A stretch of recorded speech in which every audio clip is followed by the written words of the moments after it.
And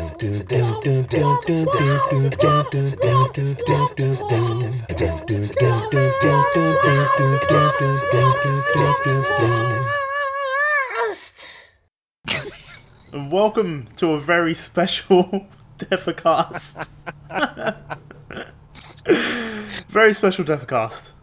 It is Justice League discussion time. So we were all hanging for Justice League to come out. It came out last Thursday. It is now Tuesday. For a movie in a long time I've had. Yeah, and I've had two viewings. Dave, I think you've had two, and Michael's had three. Yeah. So we're all pretty currently in the lead. Catch up, bitches. Oh, you fuck. I think that can give people a good idea of how much we enjoyed it. So we thought we'd record our first conversation about it together, like as we do with big films every now and again. So yeah, what? Fuck, I don't know where to start, dude. I'm gonna start from the beginning. Yeah. I'm gonna start from the Batman scene. Oh, dude. Mate, that's not even the beginning. It was what was the beginning? The beginning was the kids filming. Oh yeah. On the mobile. Yeah. That was. Go fuck yourself. I got emotional in that scene, Dave.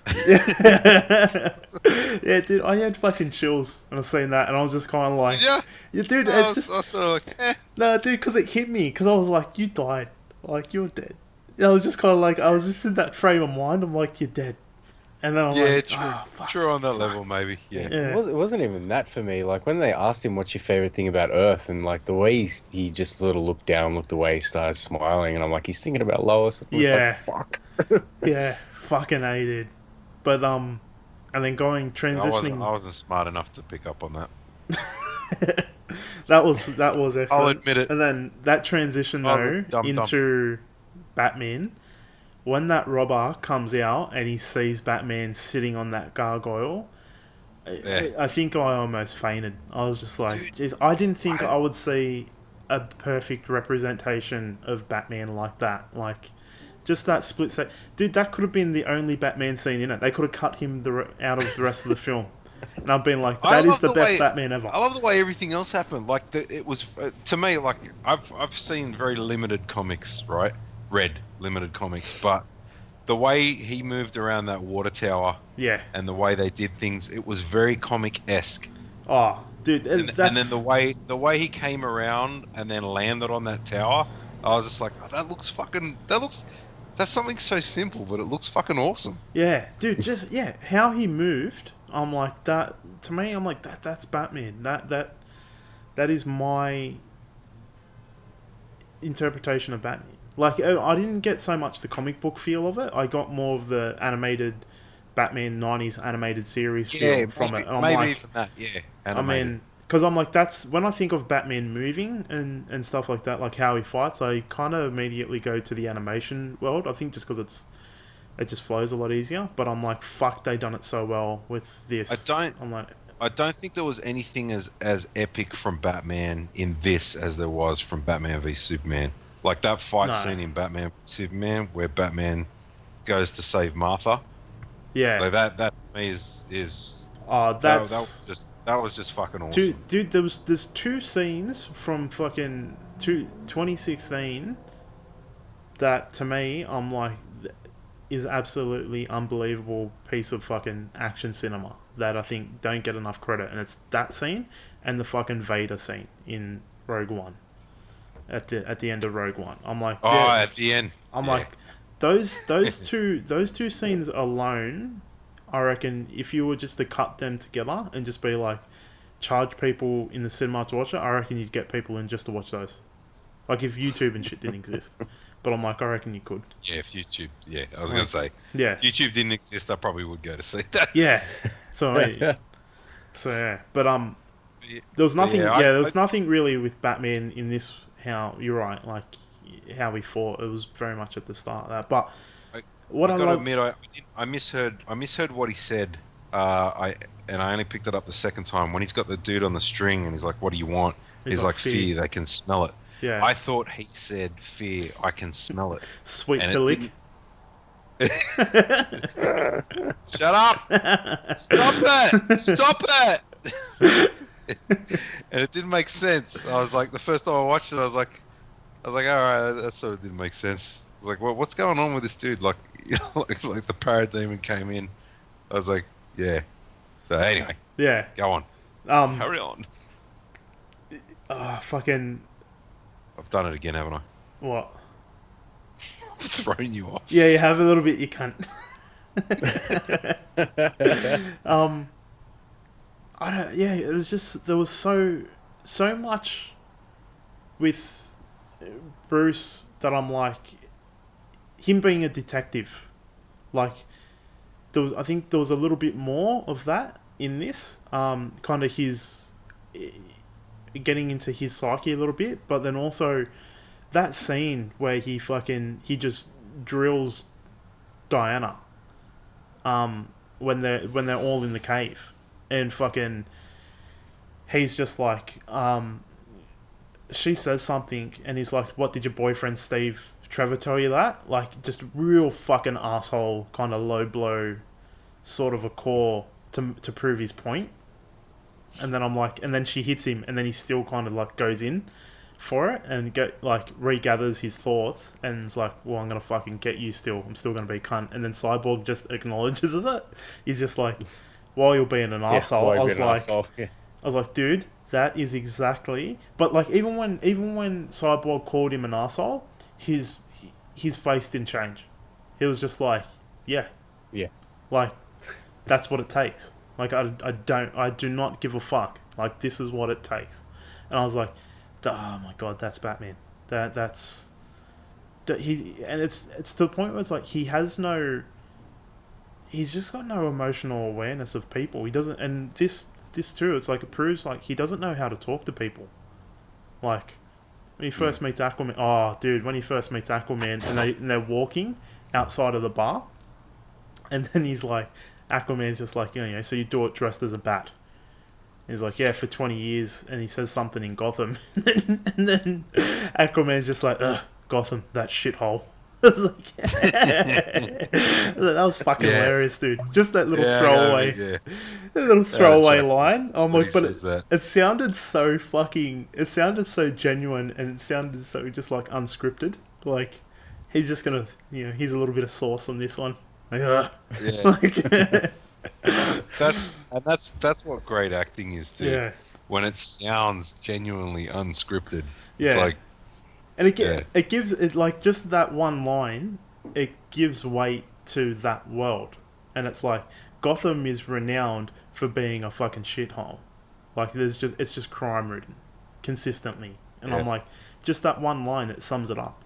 It's like, yeah, he's a dude that's fucking most likely never ever been to Gotham, and he fucking is living in, where was it? Alaska, Iceland, and it's like he knows where Gotham is. Like, yeah, dude, I was just like, fucking hey, dude, like this is world building. I can't fucking wait. Give me more. And then fuck, what else? Geez, they all had good performances. Like I like Jason Momoa. Jason Momoa? Yeah. Is that his name? Yeah, Jason Momoa. I like him anyway, right? So I'd like to think I'm not being biased, but I enjoyed his role. Victor, I don't think I recognize him from anything, but I enjoyed his performance, and I paid more attention to it the second time around. And I was like, yeah, you know what? You're doing a really good job. I really enjoy your presence on screen. There's nothing about your performance that's taking me out of anything. And then Barry Allen, dude, from the ads, I thought I was gonna hate him, and I loved him. He was great. Like I really thought he was gonna irritate me from the ads. I'm like, oh, he's gonna irritate me, but he didn't, and it was something that you've got to watch to I guess. Yeah, maybe he might irritate people. I don't know. Who am I to tell people what to get irritated by or not? But he didn't end up irritating me. It was just like, yeah, no, you're doing. I feel you're like doing he a was great just job. reserved enough. He was funny when he needed to be. He was serious when he needed to be. Yeah. I did. And I like they threw in the pizza. Sorry, Carl. I like that they threw in how much he eats because I grew up watching a different sort of Flash series on TV, and one of the things that I think I really appreciated from watching that was how much energy he was burning, and he was always eating fucking pizza. And the fact that the first scene where you see him eating, walking out with Bruce Wayne, he's got a massive pizza in his hands, and it's like, yes. Yeah, I did like that how they kind of set up that a little bit. I was like, yeah, fucking A. Like it gives you it's character development essentially. It's small things that you don't necessarily need to know, but when you do know them, you're like, oh yeah, like it just fits. It makes sense because it's like that's always been a big thing. Like if you read the comics, you watch the animated series and stuff. Like you'll see Flash. Yeah, there's a lot of drops of him saying how much he eats.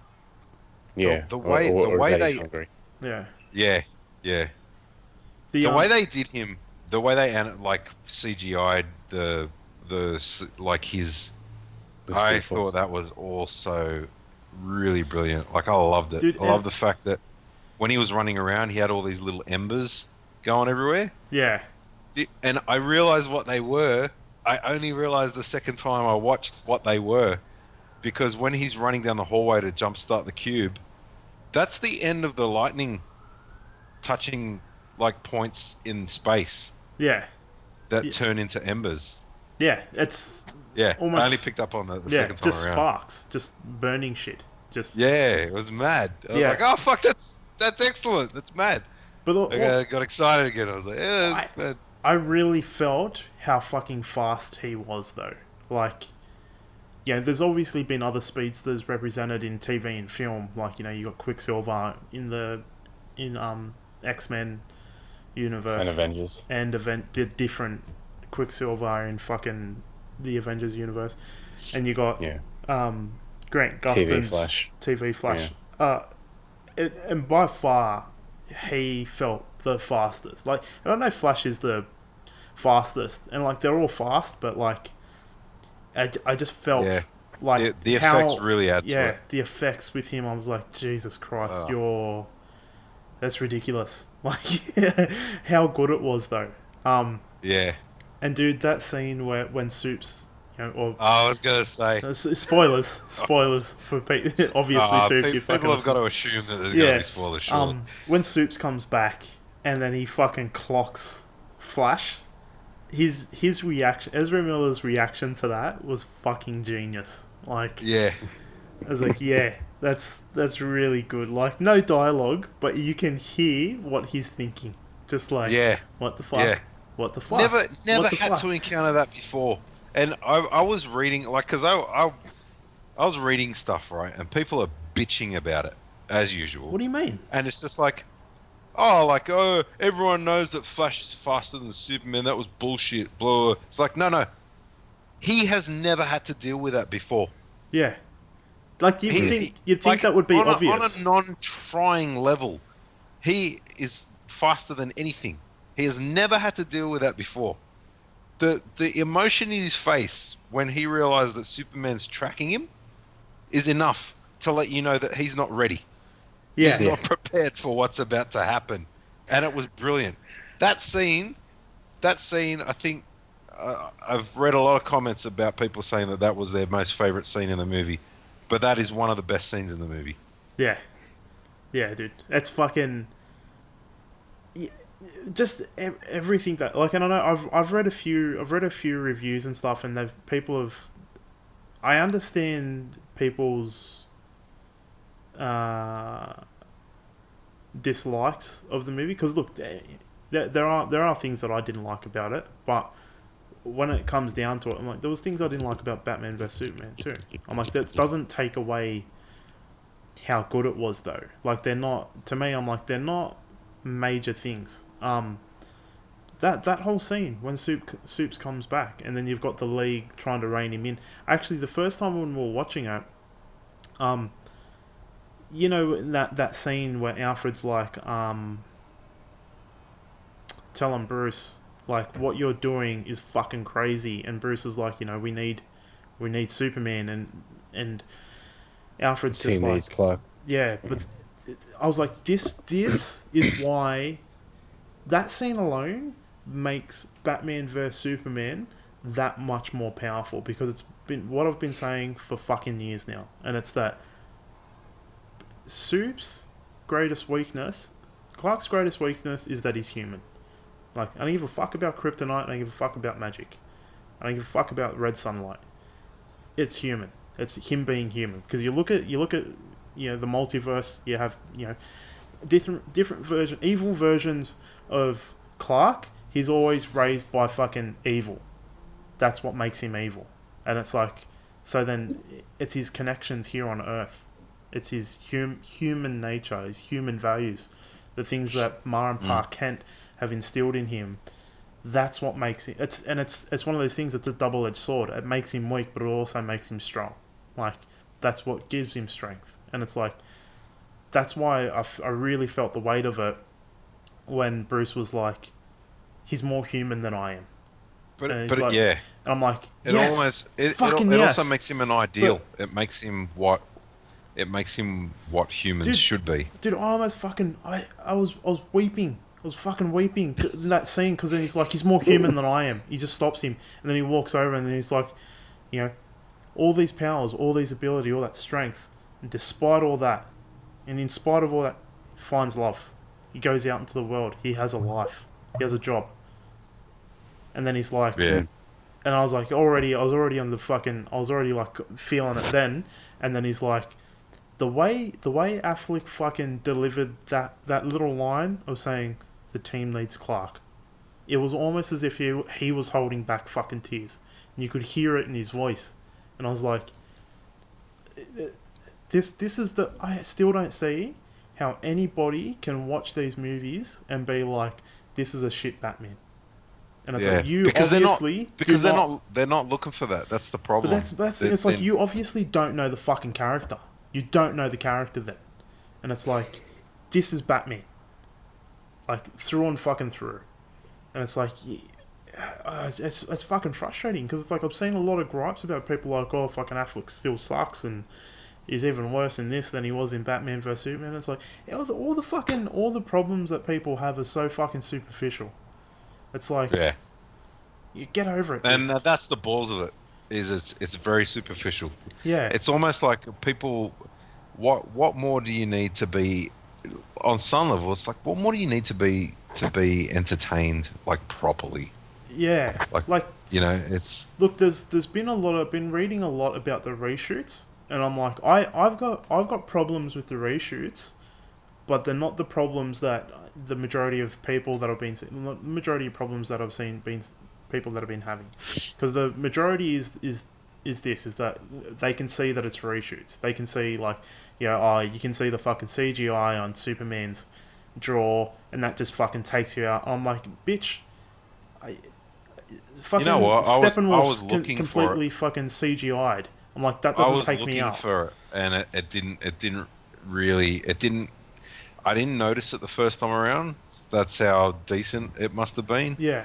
After I found out what it was, I was looking for it, and it still didn't bother me. Yeah. And it's like, dude, it's one of those things where I'm like, if you focus on it, it's like, yeah, I can see it. Yeah, but exactly. In the same kind of, in that same thought pattern too, it's like, when I'm watching the film, I'm not watching it, and then every time I see Steppenwolf being like, oh, that's not real. Yeah. Like, I'm like, I know, exactly. I know there's not a fucking 10-foot dude from another planet, like, catching a missile in midair. Like, I know that's not real. That doesn't take me out of the fucking movie. Wait, that wasn't real? Yeah, sorry, Dave. But yeah, but like, fuck. The problem with I have with the reshoots, I'm like, they're very Whedonized. So I can see fucking Joss Whedon's kind of I can His see handprint. his handprint, his fingerprints on them compared to Snyder's, and this is the only negative point that I can bring to the conversation of Justice League that I have with it, and it's that I don't like. There's a part of me that doesn't like the complete 180 they've done in comparison to story. Like Man of Steel, Batman vs Superman, which is kind of arguably the. I look at it as a kind of 3-movie arc for Superman. And you've got Man of Steel, which is the origin. Then you've got Batman vs Superman, which is obviously the sequel. And then you've got this. Those first 2 movies, very philosophical. They're very. How would we react to this being on this planet, and you get a perspective. You get a perspective of what society would be like, how we would react to it, from Clark growing up in Smallville to people kind of ultimately coming to a point where it's like, we know that there's something wrong with this fucking Clark Kent kid, but we're not going to push it. And it's like, he's from Smallville, he's one of us. And then, in Batman vs Superman, politicians, scientists arguing about what they're going to do about this being from another planet. And then now this, and it's just kind of like, I didn't feel any of that at all. And I'm like, I kind of wanted that philosophical debate, and I'm like, I wanted that sense of, this is our world, this is our reality with superheroes in it. Whereas I'm like, when I watch Marvel films, it's more of like, I'm entering into a superhero world, like this is their world. And I'm like, I'm totally fine with that. Like I love the Marvel universe as well. It's just that when I want to see that other argument, I want to see it flipped. So I'm like, you want something different. If you want to watch Marvel, you go watch Marvel. Yeah. If DC and Zack Snyder had brought something different to the table, and there was a sense of enjoyment that people, a certain audience, was getting out of that. But unfortunately, I don't think it was pandering to the masses. Yeah, and like, someone's caved. Not to say that Justice League is a Marvel Cinematic Universe type of a film, which I still don't think it is. Like, I don't think that statement sits too well with me, but it's just, it feels like it's kind of flipped the direction that the other 2 films had, and I'm like, I don't necessarily agree with that. Marsh brought up an interesting point about that. Yeah. And if Marsh remembers what he said, I'll let him vocalise, because he's been awfully quiet. I've said a lot of things over the past few days, but about why the third one was so much lighter. Oh, I mean, I think, Carl, first of all, you'll probably go back to the philosophical thing in Man of Steel 2, because I feel like, I kind of feel the same as you. You got these 3 movies. You got Man of Steel, Batman vs Superman, and Justice League, and I wouldn't really call them a Superman trilogy. It's more like Snyder's trilogy. Yeah. Like, it's Snyder's story that he's telling with these 3 movies. And Justice League was more focused on the team coming together and focusing on this big threat, which is why you didn't get as much of a philosophical sort of debate going on. Because what the fuck would you debate about? Yeah. Yeah, exactly. You gotta sort of take the good with the bad on that one. Yeah. But I was telling Dave yesterday, and I've been talking to a couple of other people that I feel like get ready for some dick sucking for Snyder. Yeah. But I feel like Snyder's a director he doesn't belong in our time. Yeah. If you know what I mean. He's a guy that he doesn't spell everything out for the audience. Yeah. He does what he does, and he's like, if you get it, you get it. If you don't, you don't. Yeah. Sort of thing. And unfortunately, I think a lot of people just don't get it. Yeah. Or it wasn't spelled out for them, so they're all pissed off. And okay, here we go. The Martha scene in fucking Batman vs Superman. I hate bringing this fucking thing up. But you feel like you I have really to? do. Yeah.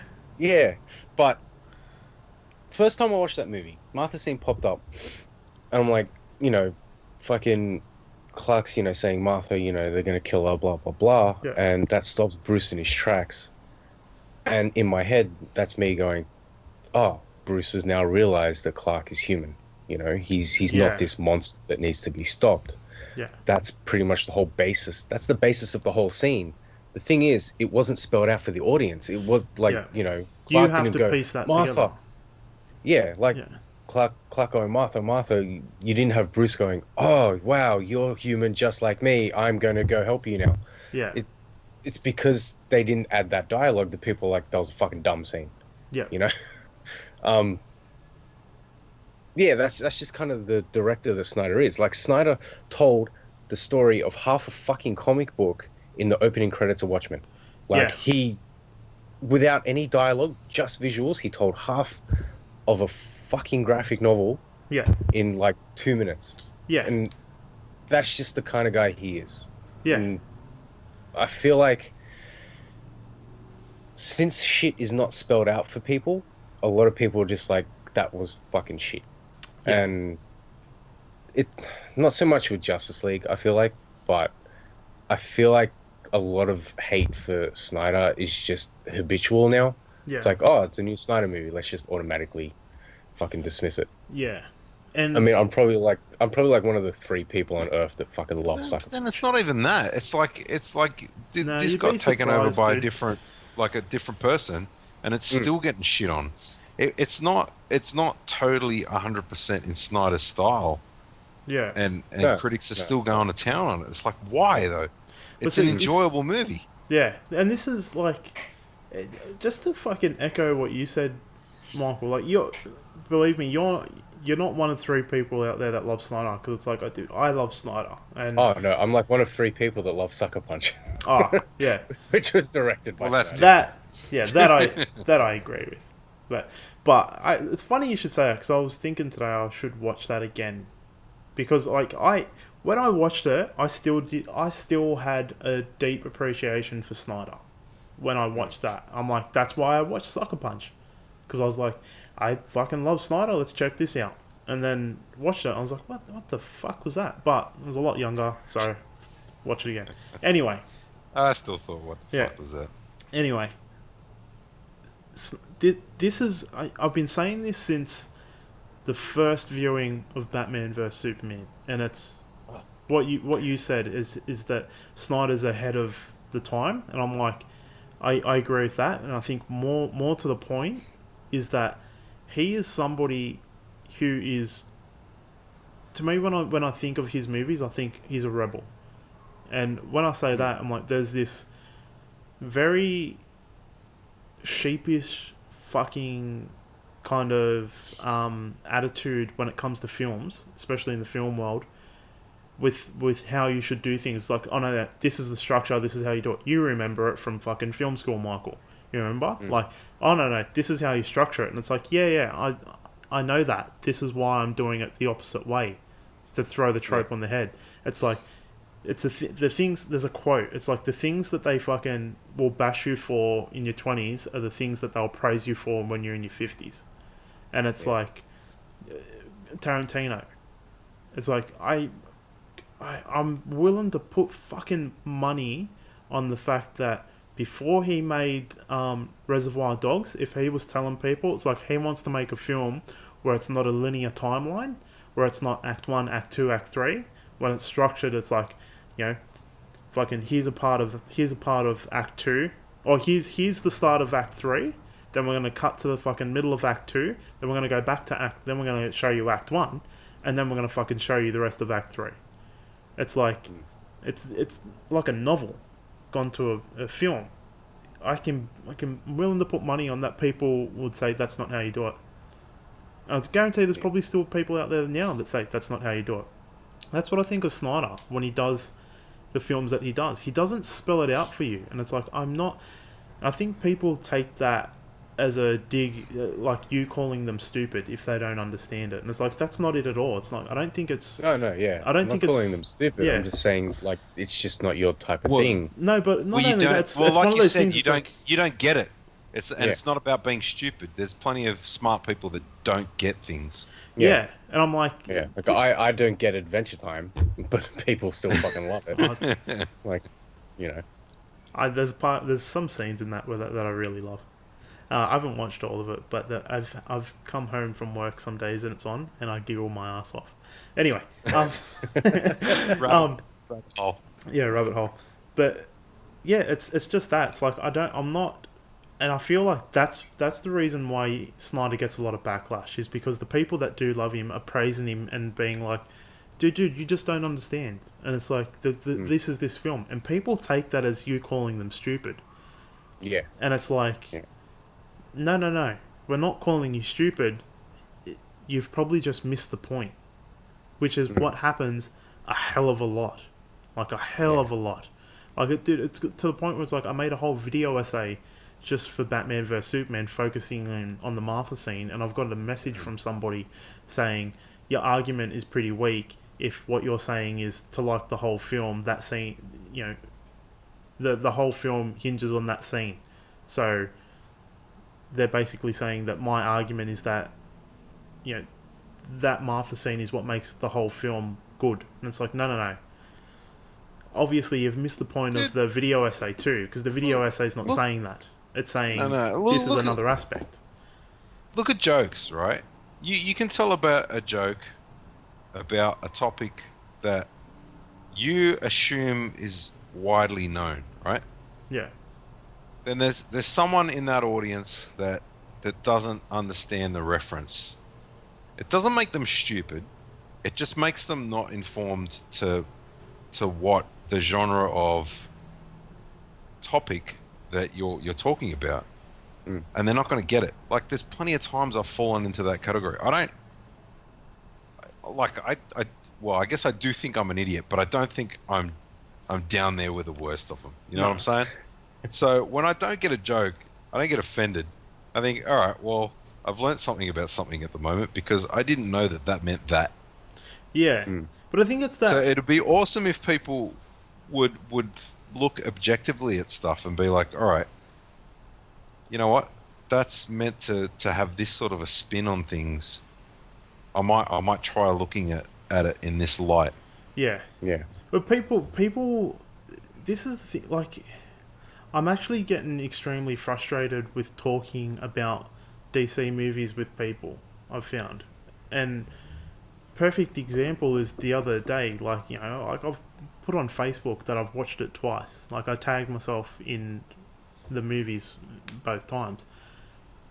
And I've seen people and have conversations with them about it, and they're like, oh, did you like it? And I've had this one conversation with somebody where it's like, I know for a fact that they don't read comics. They've flat out told me that they don't read comics. And they're an average moviegoer. And they were saying they're wary, they're a little bit worried about Flash. And I was like, what do you mean? Because you don't read comics. You don't even watch the Flash TV series. Like, they're not a superhero, like, not a fan. They like superhero movies, but that's as far as it goes. Like, they go watch the tentpoles. And he had the gall to say, he's like, well, the Flash is just the DC version of Spider-Man. And I was like, I was just kind of like, what? Sorry? That's upsetting. Yeah, I was like, sorry, what? He goes, yeah. He's like, yeah, it's just, with the Justice League, it's like they're just making, it's like, the Flash is supposed to be like the Spider-Man, like how Spider-Man is in like the Avengers. I was like, they're not the same. Okay, the Flash isn't young. He's not in high school, right? Like, and I go, because he's actually a forensic scientist during the day, and he goes, oh, I'm not talking about the comic books. I'm talking about the movie. And I'm like, I think like 20 years apart. Yeah. Oh, dude, they're about 10 years apart. And I'm just kind of like... Didn't the Flash come out like 20 years before Spider-Man did? Probably. Oh, do you mean like in comic books? Yeah. Like, dude, no, it was longer. I'm talking about ideas. It was longer than fucking 20 years, dude. Like, if you go on to fucking... Like Jay Garrick. But, but I was just kind of like, that statement alone, I'm like, that sums up the general movie-going audience nowadays. They want to have an opinion on these characters that are verging on getting close to 80 years old now, a lot of them, and you have absolutely no fucking point of reference for them apart from the Marvel films. And I'm like, that is a massive, massive fucking problem. And I'm like, it's not a bash to the Marvel films. And that's what I feel like every time I'm like, I bring up a DC film, somebody has to bring up a Marvel film. And I'm like, okay, we're talking about a different... It's in the same genre. We're talking about a different movie here. It's like bringing up... It's a different style. It's like you talking about how fucking great John Wick is, and then somebody turning around and saying, "Is like, yeah, but in the Matrix they done this." And it's like, yeah, dude, we're talking about a different... Sure, they're both action films, but they both have Keanu Reeves. Yeah, they both have... I didn't even fucking realise that.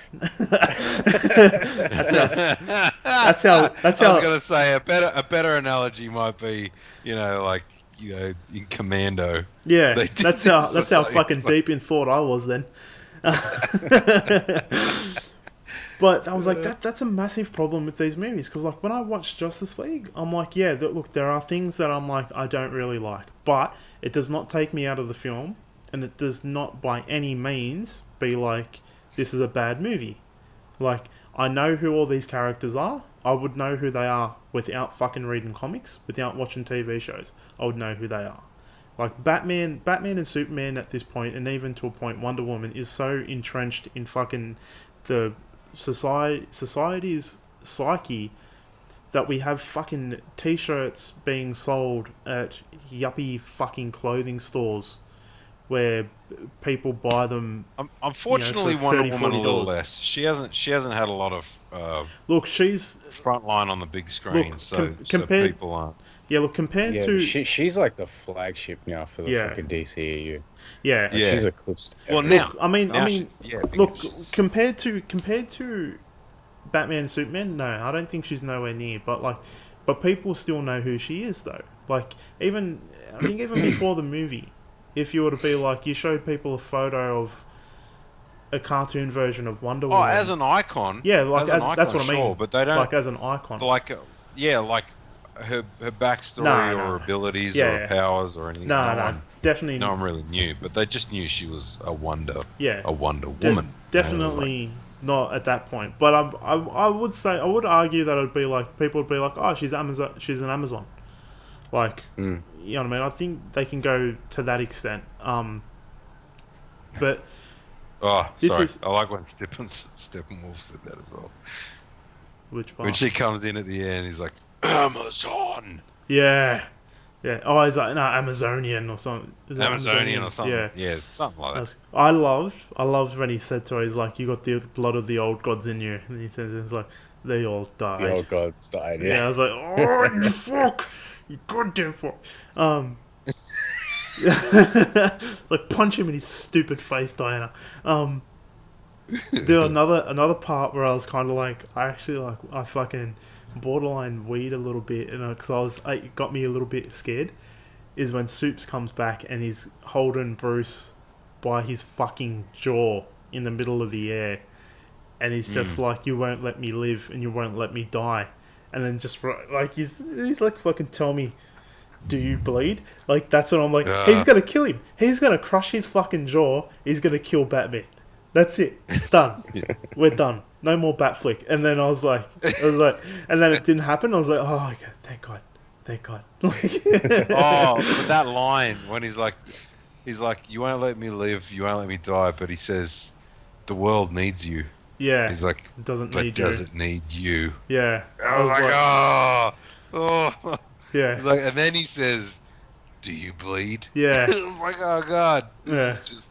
I was like, dude, I was really fucking scared it was gonna kill him, mate. It's even stupid. I even felt that like the second time I watched it. I was like, I know what happens. I've seen this. I'm still afraid. There was something I noticed when I was talking about this with somebody. I was gonna slap him because they. They were chucking something.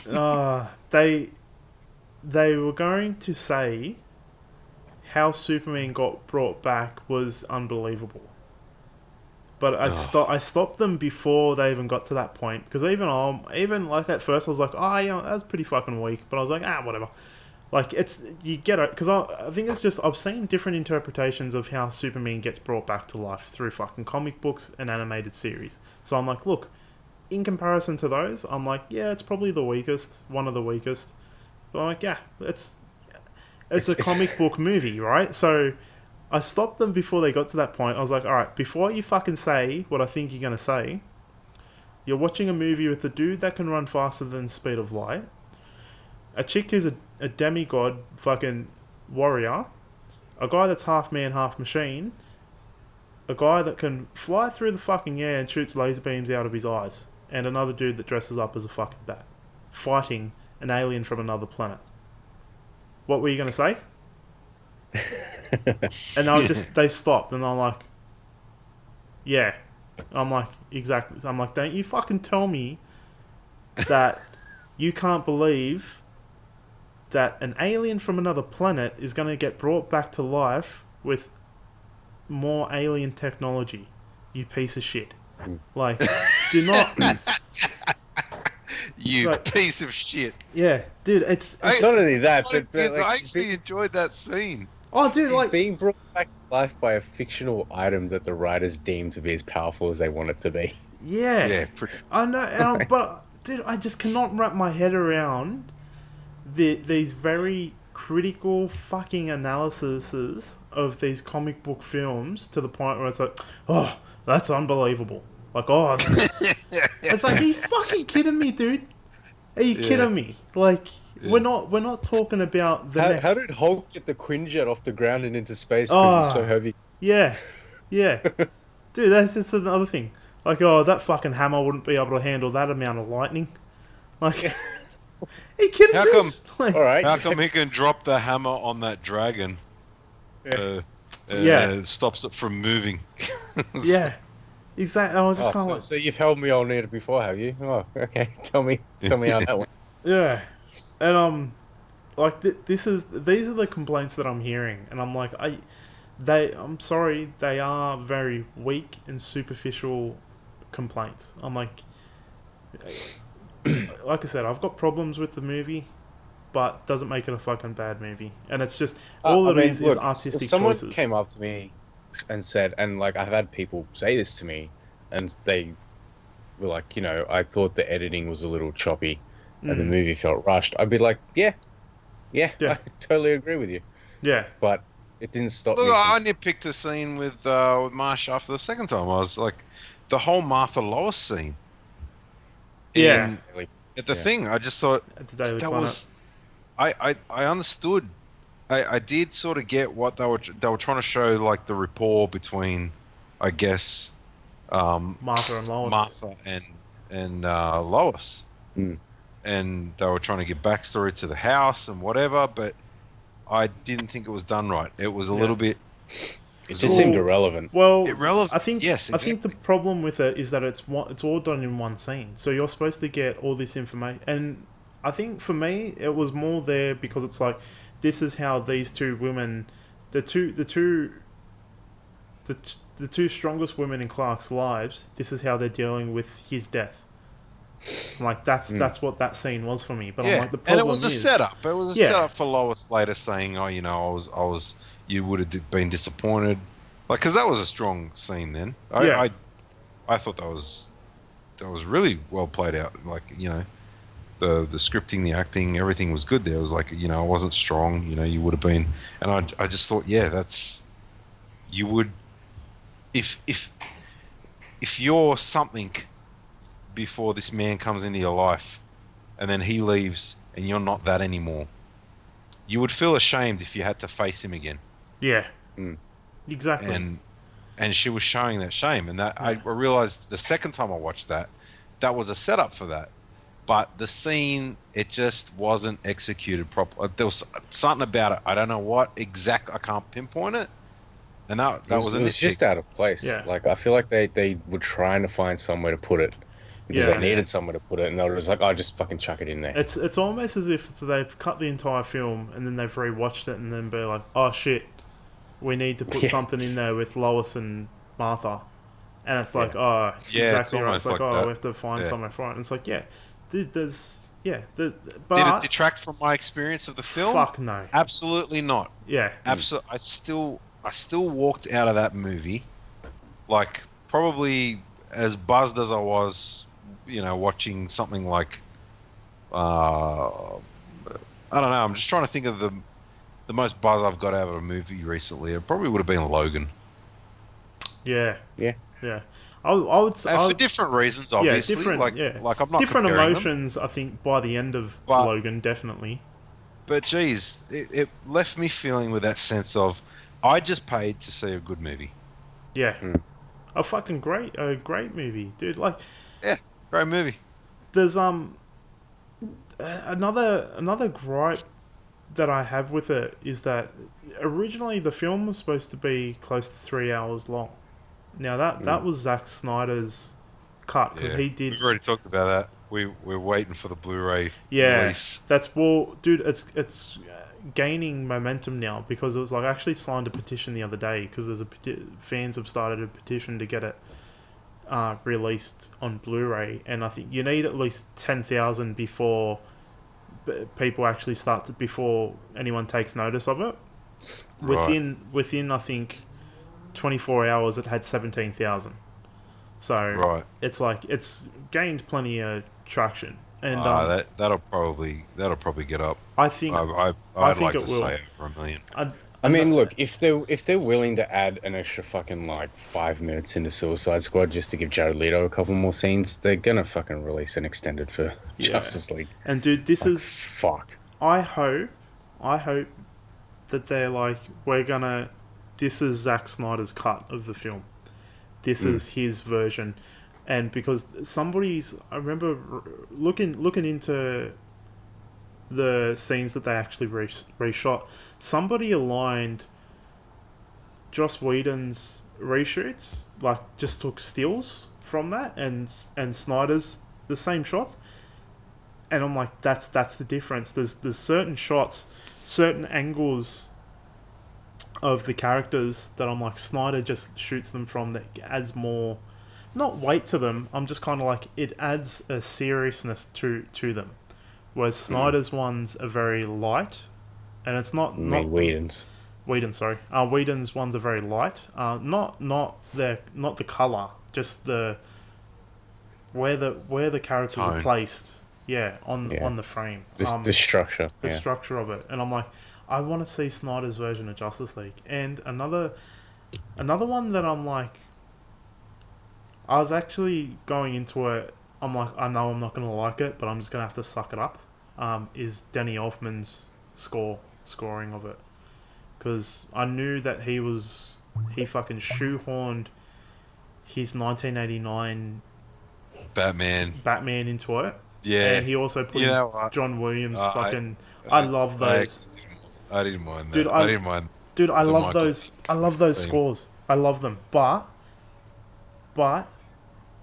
that Hans Zimmer fucking Superman theme, that to me, that is Superman's theme now. That is my Superman's theme. Like, and that, when I watch Man of Steel, when I watch the fucking trailer for Justice League, and they've got that scoring in it, I'm like, that gets me emotional every fucking time, hands down. When I watched the film both times, I really took notice of the score. I'm like, not once did I ever feel that emotion with that score. And actually, when they walked into the ship for the first time, they had you had some of the Hans Zimmer. You had I think it was the Krypton. That stuck out for me. Yeah, that stuck out. But the only reason that stuck out is because it brought some emotion to it. That's right. And I'm like, the rest of it made it just feel like he's... Look, I'm going to say it now. I don't think I'll ever be able to compose a film. I can't play the guitar. Like, I don't know how to play any fucking instrument. In saying that, Danny Elfman, to me, is a fucking poor man's John Williams. And I'm like, he doesn't... Hans Zimmer feels like Hans Zimmer, when he composes something, I'm like, that's an artist. And Danny Elfman does it. It's like, how can we make this poppy and appeal to the widest fucking? I just think Danny Elfman, he doesn't have he doesn't have the consistency. Like Hans Zimmer seems to, like when you see, like, if you want to talk about visual art, when you see things, or you see an artist that just keeps reproducing stuff that enthralls you to look at. Like you're right into it. You're like, fuck, that's amazing. Yeah. And then they show you something else. It's like, that is amazing. And then you look at something else, like, oh, that is amazing. Yeah. Danny Elfman sounds like, yeah, that's not bad. Mm. Yeah, that is amazing. Oh, that one's not bad. Yeah. That one's not bad. It's like he has these like really rare, amazing scores, but he's not as consistent. Yeah. To me. Yeah. To me, it's just like, it's like, a rock band, just a band that you that you don't love. They're not your favorite band, but you like them. And you buy their latest album because you hear they just released a song that went to number 1. They've got 13 songs on there, but you only like 5 of them. The rest of them, they're not terrible songs. They're just kind of like, oh, these 5 are the ones that stand out. And I like these. Yeah. And it's like the rest of them, you can take them or leave them. That's how I look at Danny Elfman's thing. But in saying that too, it's like, I've listened to the Man of Steel whole scoring. Got the soundtrack, bought the soundtrack for fucking Batman vs Superman on vinyl. Like, I don't think I'll get the Justice League one, just because I'm like, there's nothing in it that makes me like, fuck. Oh. Like, you haven't brought anything new to the table. Like, you've fucking rehashed your goddamn fucking campy. Now, when it's almost 30 years old, it's fucking campy Batman theme. Like in 89 to fucking 94, I'm like, that shit was dark. That shit was fucking awesome. Now it's just campy. I'm like, it's... Yeah, I can't. I don't know. I really enjoyed that theme. So dude, I'm not there. I'm not there with you. Oh, dude, I just can't... This goes with what I was saying before. I'm like, Snyder, when he makes a film, he's trying to make something new and different every time. Like, sure, he's got maybe the same method of doing things, but there's a big difference between, like, watching Watchmen and then watching Batman vs Superman. Even though they're structured generally kind of the same, they're two very different fucking films by the same director. Like, I feel like he really does try to push the envelope with every endeavor that he has, with every film that he makes. And I'm like, they actually had Junkie XL, who helped with Hans Zimmer on Batman vs Superman thing, and I think, pretty sure, don't quote me on it, I'm pretty sure Junkie XL come up with the Wonder Woman theme that we all know. He did. Yeah. So it's like, dude, he's obviously got the fucking chops, you know what I mean, to pull something out of his fucking ass. That's a good thing. Like, he can score good music. So it's like, why not give him a fucking go at the Justice League? I meant to harp on the opening song, Everybody Knows, by Sigrid. Yeah. Mm-hmm. That song's amazing. I love that song. I've never heard of it before. I never did. I know it now though. I listen to it over and over again. Yeah, I got the feels, something hardcore the first time I watched that, and then even the second time, it wasn't really diminished. Like, I really thought it brought something to that opening sort of scene with that. Yeah, with that song. It was excellent. Just to fucking segue into that opening again too. Did you just notice the opening was seen Superman straight away. It's like, boom, here he is, his soups front and center. Next, Batman, and it's the best fucking live action Batman we've ever fucking seen. And then boom, straight after that, Wonder Woman, and how she fucking moved when she saved those, saved those hostages. I was like, Jesus fucking Christ! I was like, that's Wonder Woman. Yeah, that was good. That was badass. How she like deflected all those fucking bullets. Because I was like, I'm like, that's another aspect that I'm like, even with the film, they didn't really focus in too much on it. But I'm like, she's quick, like she's a fucking god or demigod. Like she can move faster than bullets. So why wouldn't she be able to deflect bullets from a machine gun? So I was like, fucking A, dude. Fucking A. So yeah. And one more fucking part of the movie's dick I want to suck massively is, once again, spoilers. If you've gotten this far, you don't want to know what the end credit scenes are. But that last one, dude, the first time I watched it, and it was like, I seen the swords on the X on the boat. Yeah. I was like, fuck That's off. what I said to Marsh. Fuck off. I noticed the swords and I was like, oh, yeah. I know who that is. Yeah, and then, oh, dude, when Deathstroke gets on that boat and Lex is sitting there, I was like, yes, fucking, I don't even know what he's gonna do, but yes, thank you. And then fucking, he's just like, don't you think it's time we make our own? Don't you think? A league of our own. Don't you think we should have a league of our own? I was like, oh, fuck you. And I was like, this is so, I can't wait. And what fucking made it so much better too is that when I was watching it in gold class, to the left of me, he would have easily been in his late 40s. When Deathstroke walked up those steps on the boat, and you seen it was Deathstroke, like the whole top half of him and stuff, I heard this 40-year-old fucking big burly dude go, I was like, oh, I was like, that was fucking excellent, dude. Because like when the lights came on, I looked over at him. He looked over to his mate, and you could just see the fucking smile from ear to ear on him. Like, I can't believe that was fucking Deathstroke, dude. I was like, that was so good. That was so, like, to see that reaction from him too. Because I was like, that, I can't wait. I can't wait for Justice League 2 now. So, because I don't think they'll go and do. They probably won't. If they're setting that up, they probably won't do Darkseid then. Not straight away. Yeah. Well, they meant in the 2 he's coming, but not necessarily. Yeah. Not necessarily in 2.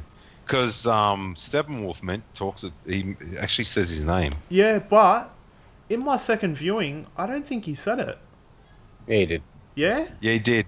Yeah. Because I was like... He says for Unity, for Darkseid. Yeah, because I heard it the first time, and I was like, holy shit, he fucking said it. He said Darkseid. But then the second time when I watched it, I mustn't have been paying attention to that, because I didn't hear it. And I was like, did they cut it out?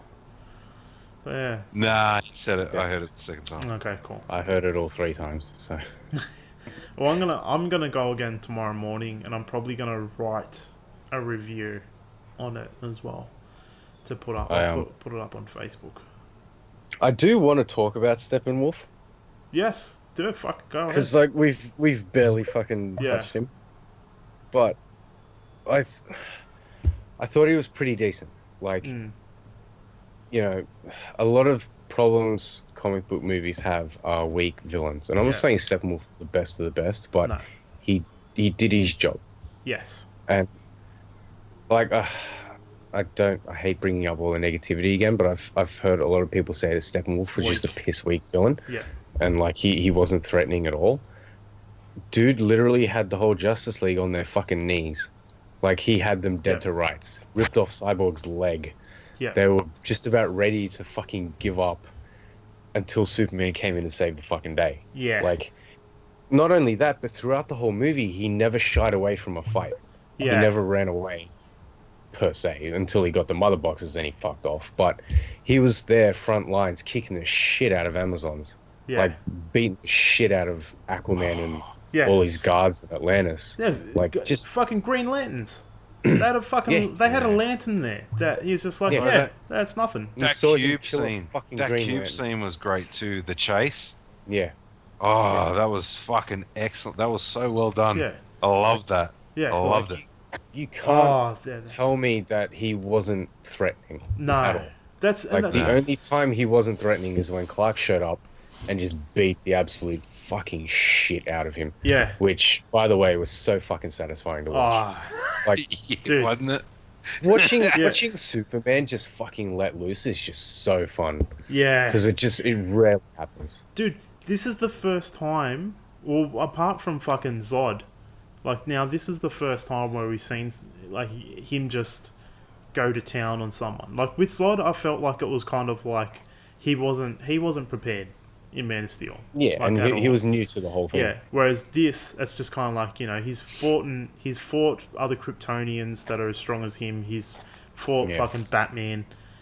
Like, he's been through the ringer. He's died. He's fought Doomsday. He's died. Like, and then now it's like, yeah, I've fucking got this, dude. Like, who the fuck are you? You know what I mean? Like, he is confident in his ability to kick ass. And like, the first punch that Steppenwolf throws, he dodges it and he's smiling. Yeah. I thought that was a great touch.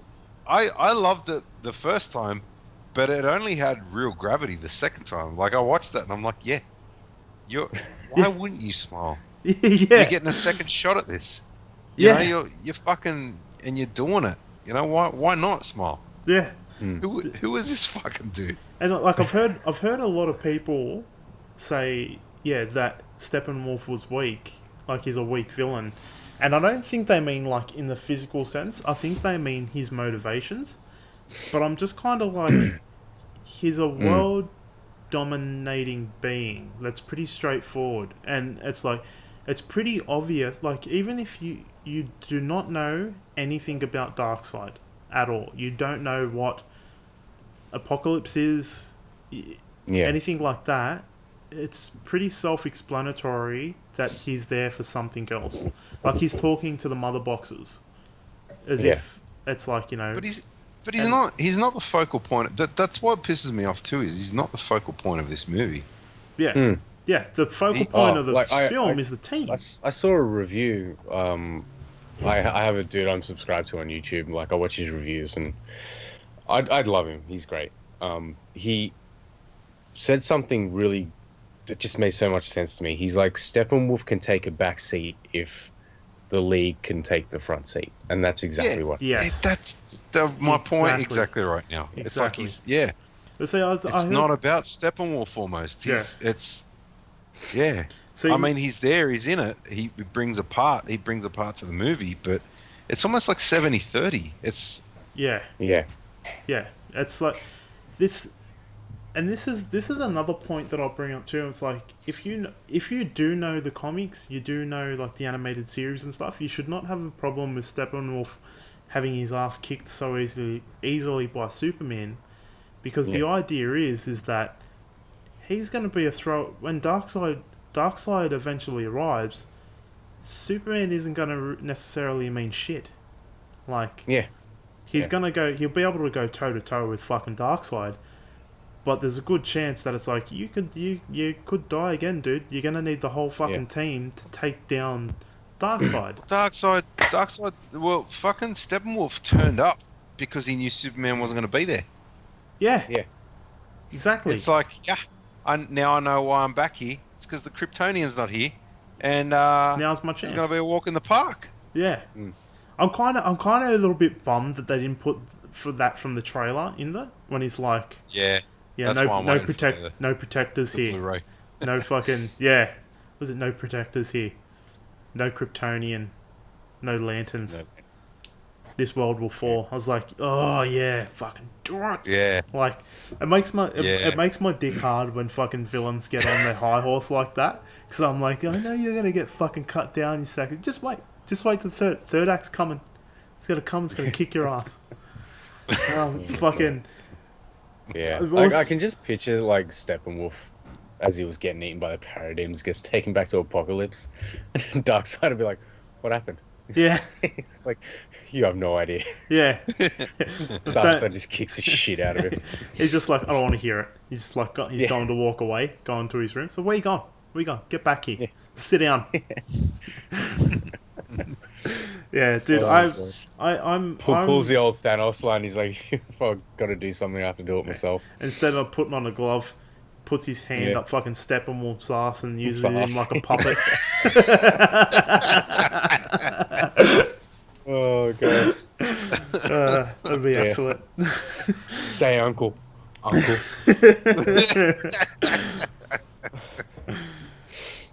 Yeah, dude. I'm a little bit. Oh no, actually, I'm not a little bit surprised. I'm just. I think the bad side of this movie is that it's not actually the movie; it's the reception to it that's really it's really upset me. Like, and I know it's stupid to say because it's only a movie, but it's just kind of like it's really highlighted for me. I'm like, this is something that I love. I'm like, I love this movie, and now the interactions I've had with people. Because I was disappointed. I was very disappointed by the like. What's the it just adds more to the critics. Like critics really hold no weight. Dude, the critics aren't. They're not what upset me. They're not the ones that upset me the most. It's the general population of moviegoers. Like, I'm not talking about the ones on the internet because I think people, when you put people on a keyboard, they can just become cunts. But I'm talking about in real life. Like, when I hear people talk about it, they're like, they'll see me. They know, dude. I've got a massive fucking tattoo on my bicep of Superman. People know that I love these movies, so naturally they're gonna want to talk to me about Justice League. Like, you know, oh, you watch Justice League, and I'm like, the thing that really pisses me off is that they can see how much I love it, and then they want to tear it down. And I'm like, it's to the point now. I'm like, are you doing this?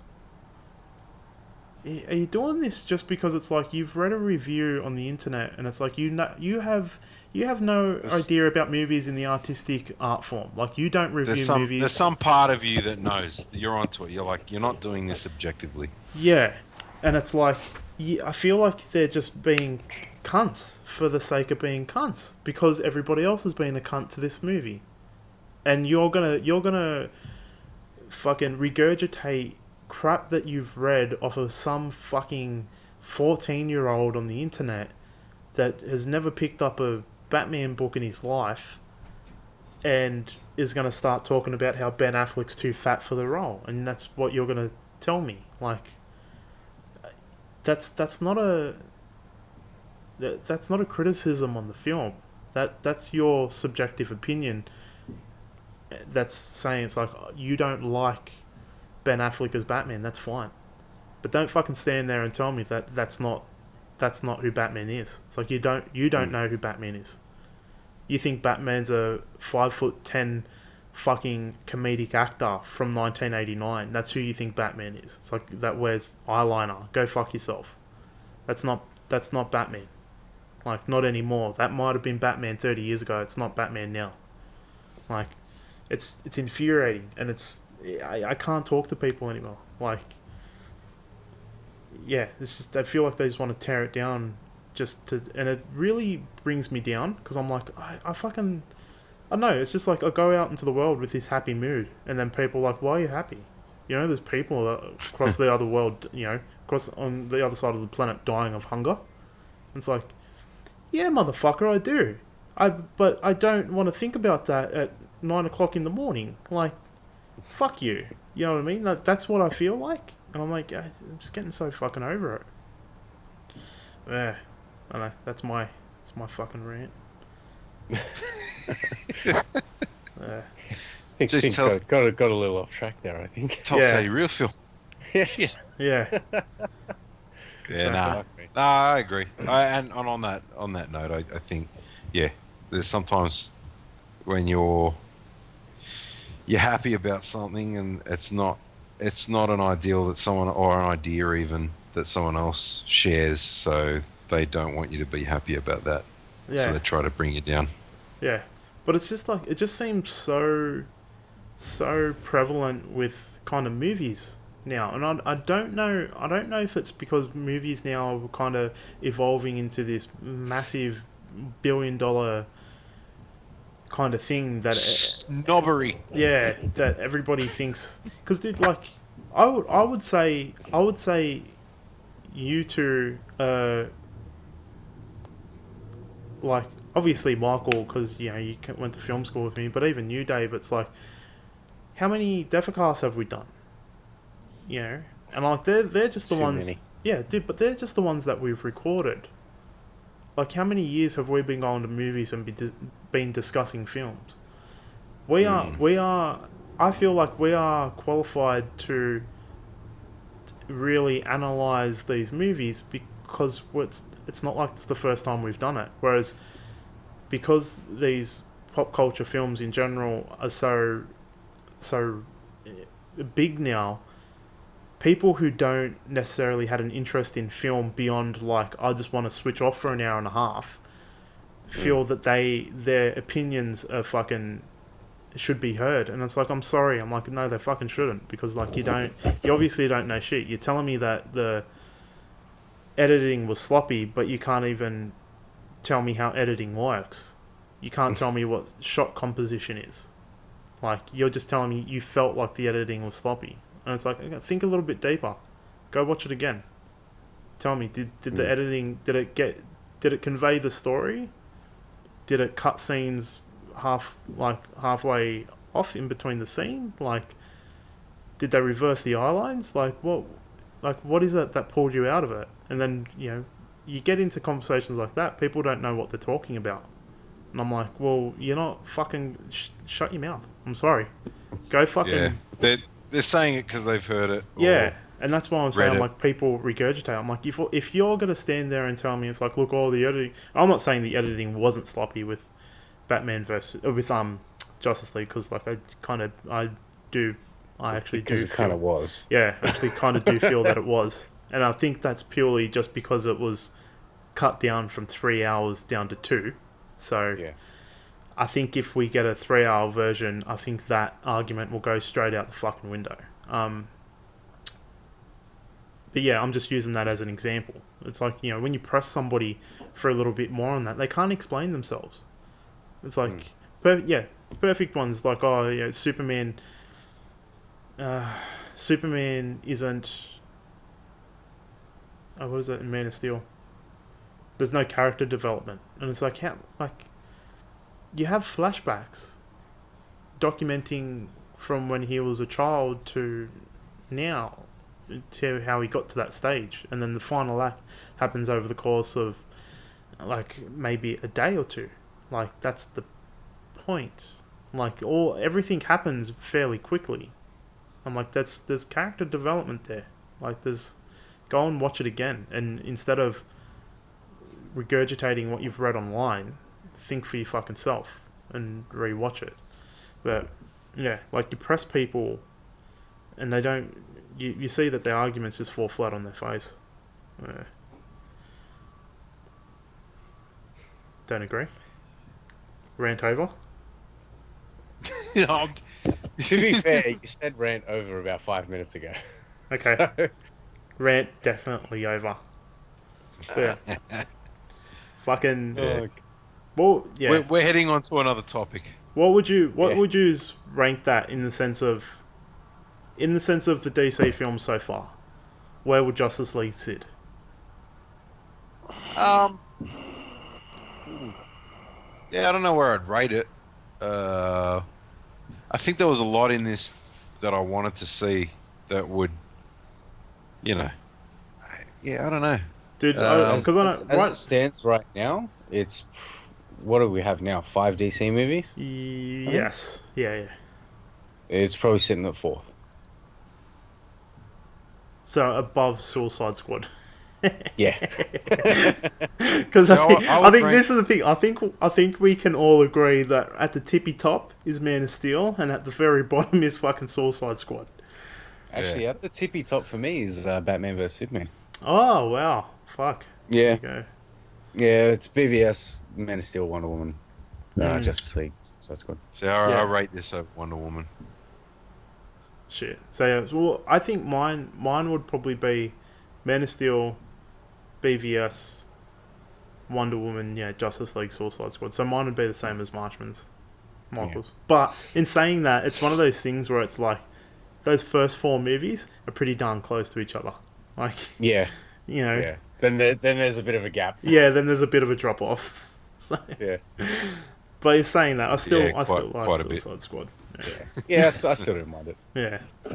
So I think I have no desire to watch it again, if that says anything. But I did want to watch Wonder Woman again. I think I did. I'm not sure if I did. I don't think so. I only saw it once in the cinemas.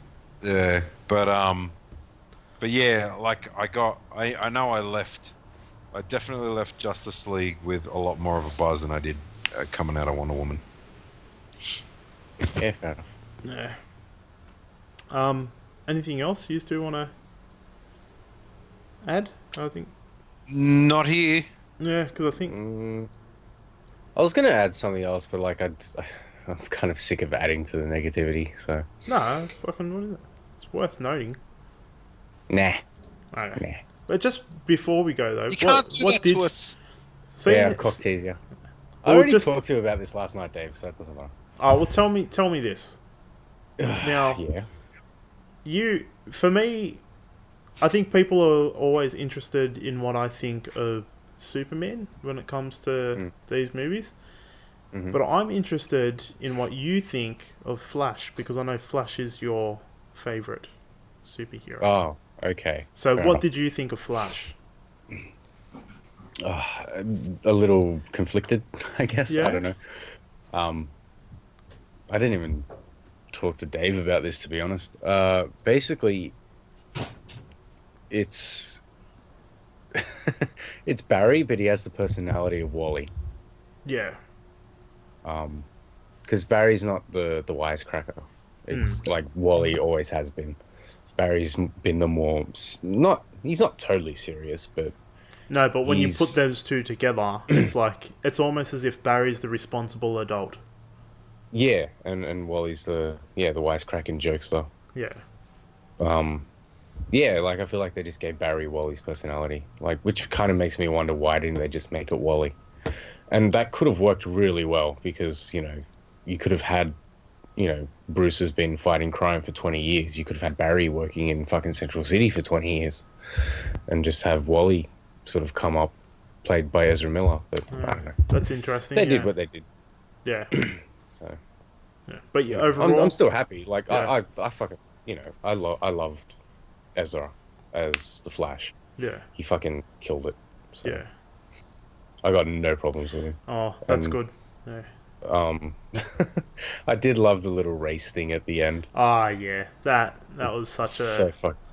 That was that was fun. Yeah. That really gave me such a nerd boner and reminded me of like the race and stuff. Yeah, definitely. Like, that was one I just looked at that. I'm like, this is purely thrown in for the comic book fan. I love that. And I guarantee you that was Whedon as well. Yeah. That had to be. Yeah. Would have 100%. In my head though, because like I'm such a fucking Flash fanboy, I'm like, this is fucking bullshit, man. Like Barry's new to this. Like, of course Superman's gonna win. Yeah. Fucking give it a little bit. Yeah. Let Barry find his feet. Give him a month. That is one thing that kind of pissed me off. But like, I kind of get that like Barry's new to the whole thing, and he's not quite the Barry I know. Yeah. That he was tripping over his feet a lot. I want to see, and I really hope this movie kind of fast tracks the Flash movie along. Yeah. Given because the reception I've seen of Ezra Miller's Flash was pretty good. Yeah. A lot of people I know, a lot of people I've seen online were like, yeah, fucking Flash was great. He's responsible for some of the greatest scenes in the movie. Yeah. So I'm hoping it does fast track his movie along pretty quick.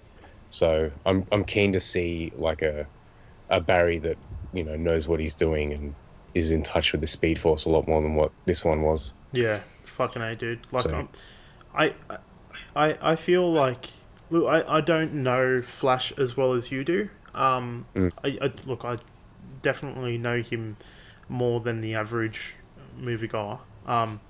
More than your average Grant Gustin fan. Yeah, pretty much. Yeah, that's probably a better way of putting it. Thank you. Um, it's he definitely didn't feel like the Barry Allen that I would expect, but Yeah, it just felt like I'm like, oh, okay, this is where they're going with who Barry is. I'm like, yeah, doesn't, and I'm like, he's still very young in this, yeah, and yeah. I'm like, I mean, you can tell he's got the power. He's just got to learn to use it. yeah, and I'm just kind of like, okay, that's fair enough. I'm like, you can always develop him into the Barry that kind of is probably better portrayed in the comics. I'm like, Yeah, you could definitely yeah, develop him into that, but I'm like, I don't have a problem with this at all. Like how he is, like from a comic book fan perspective, I'm like, I can't fault any of the characters. I'm like, they all yeah, portrayed their character down to nothing out of the ordinary. You know what I mean? yeah. Like Aquaman was a bit of a gruff fucking prick that didn't know where he fits in. Yeah. Cyborg was consistently At war with at war with himself. himself. Is he human or is he machine? Like he says I got this other language in me and blah blah. Superman was kind of more to the Traditional, light-hearted, traditional Superman that everybody knows. And I'm like, I'm actually feel which was good to see. It was yeah, very good to see. I actually feel pretty good about that because I'm like, it's yeah, I'm just kind of like, you can have different versions of both Superman and Batman at this point because I feel like they're not the one character anymore. Like, there's Mm, been so many movies, there's been so many interpretations of them that I'm like, they don't fit one category anymore. yeah, Wonder Woman was fucking great, just as she was in her own movie, and yeah, Flash was, yeah, like I said, just a mm, different version to what I expect. That's all from the comic book yeah. But perspective. like the So even like I feel like the scene where he's talking to his dad in prison is very underrated because yeah, he wasn't fucking cracking jokes yeah, the whole time. So I guess it gets passed over, but Ezra's acting in that was really fucking good. Just like the little subtle things, like him almost dropping the phone when his dad's like, "I want you to come, stop seeing me," and blah blah blah. yeah, Just the way he reacted to it. Like, to be fair, I've seen the movie three fucking times now. yeah, Every time I've watched that scene with like intent, because like I've seen Barry talk to his dad a million fucking times, yeah, and I'm always interested to see how different people handle it, and that was fucking beautiful. yeah, That was absolutely beautiful. yeah. So, I'm with you. I think it was a very underrated scene. mm.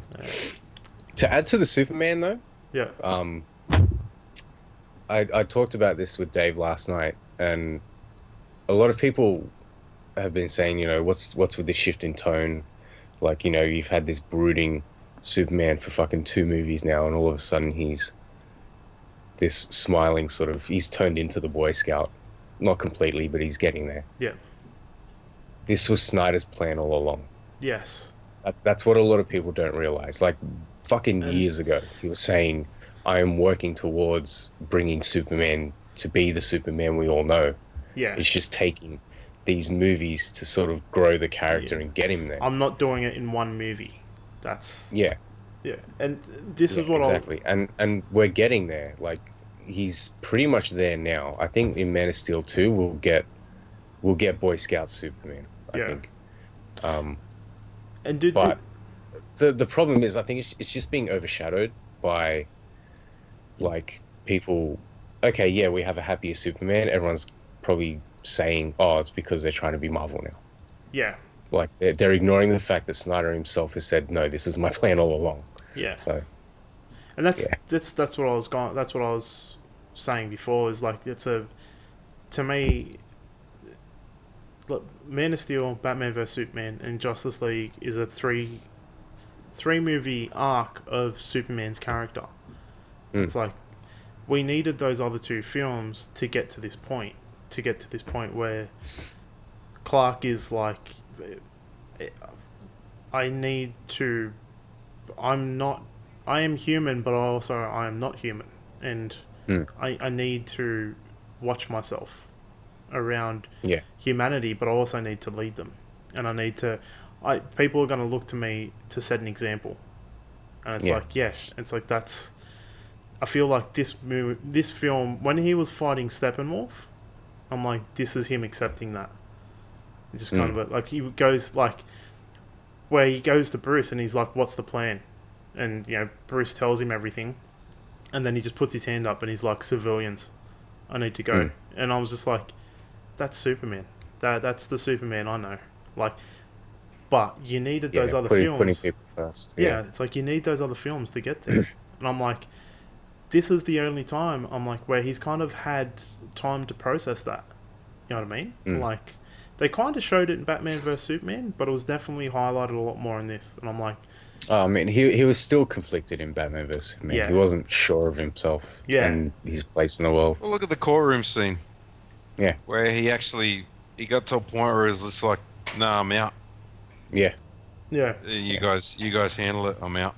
Yeah, but like I mean, I keep going back to the scene when they're at Lex's, and he sees on the TV the buildings collapsing in fire in Mexico, and then he's got a choice whether to stick with Bruce, who is just also too. I think it's something that a lot of people has heavily missed. He's just figured out that Bruce is Batman.